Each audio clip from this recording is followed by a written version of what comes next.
Hey, bonjour, ici Sébastien pour Ciné Techno et aujourd'hui, je vais vous présenter, pas présenter, plutôt vous parler un peu plus de la manette de EVO Retro, la manette Switch Pro Controller. J'en avais parlé il y a à peu près 2 semaines, j'avais présenté un unboxing. Vous pouvez même voir la vidéo en cliquant sur la vidéo que vous voyez juste ici à côté de moi. Et ben là, aujourd'hui, je vais vous en parler encore. Parce que je l'ai testé un peu plus, j'ai vraiment pris le temps pardon, de jouer avec. Donc, je voulais vous en parler davantage. Donc, voici à quoi ressemble la manette. Donc, si on compare juste rapidement, là, ça c'est la manette officielle de Nintendo, de la Nintendo Switch, tandis qu'ici c'est la manette Pro, contrôleur Pro de EVO Retro.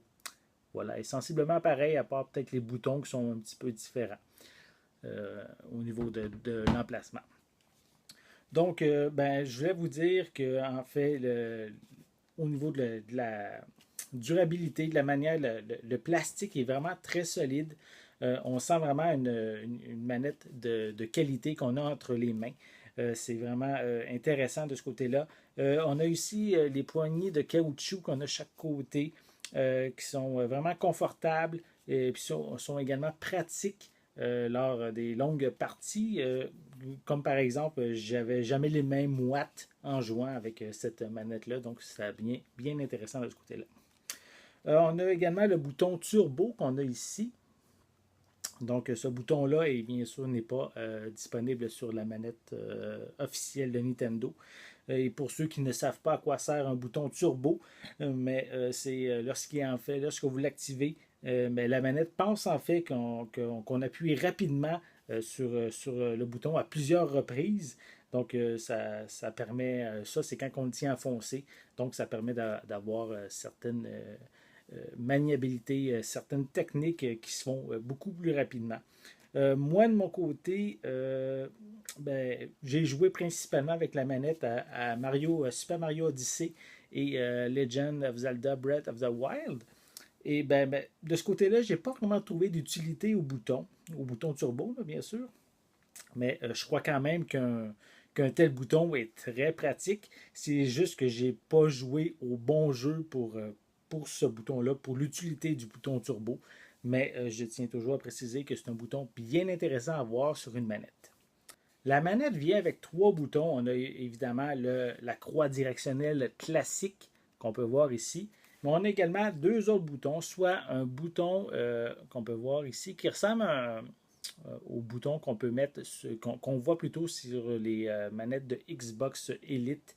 Un bouton très confortable oui, qui est rond, puis qui permet, qui est très confortable pour le pouce. Puis ça donne vraiment une grande précision dans les mouvements. Et on a également un troisième bouton qu'on peut voir ici. Et ce bouton-là, personnellement, je l'ai peut-être moins apprécié que les autres. Je ne sais pas pourquoi, j'avais moins d'affinité avec ce bouton-là. Et pour les changer, c'est quand même très facile. On a simplement à... Attendez, j'ai pas d'ongles.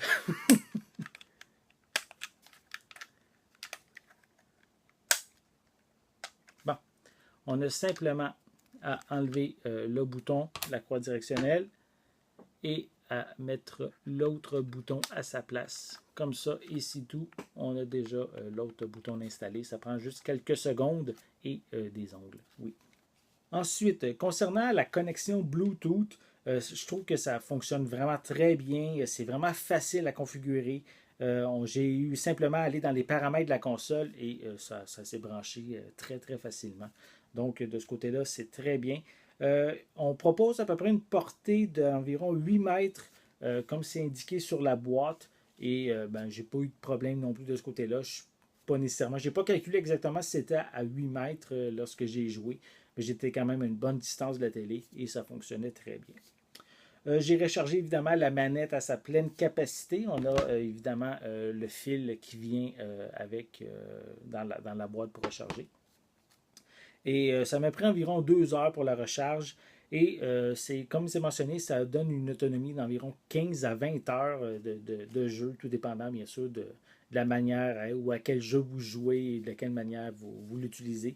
mais on a quand même ici une très bonne autonomie pour la manette.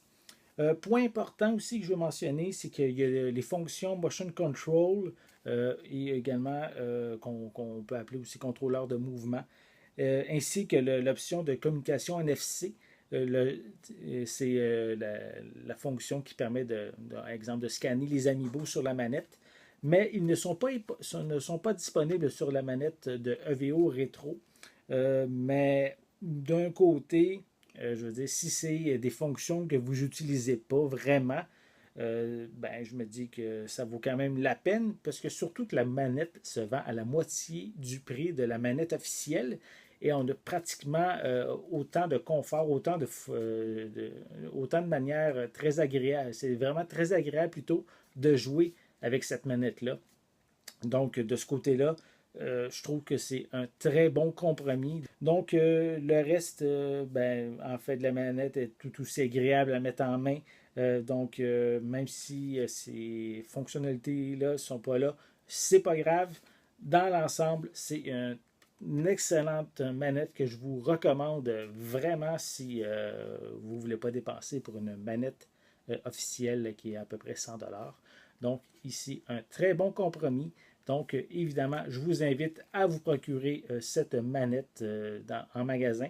Je vais mettre un lien dans les commentaires, un lien pour vous procurer cette manette-là facilement. Donc, un très, très bon achat.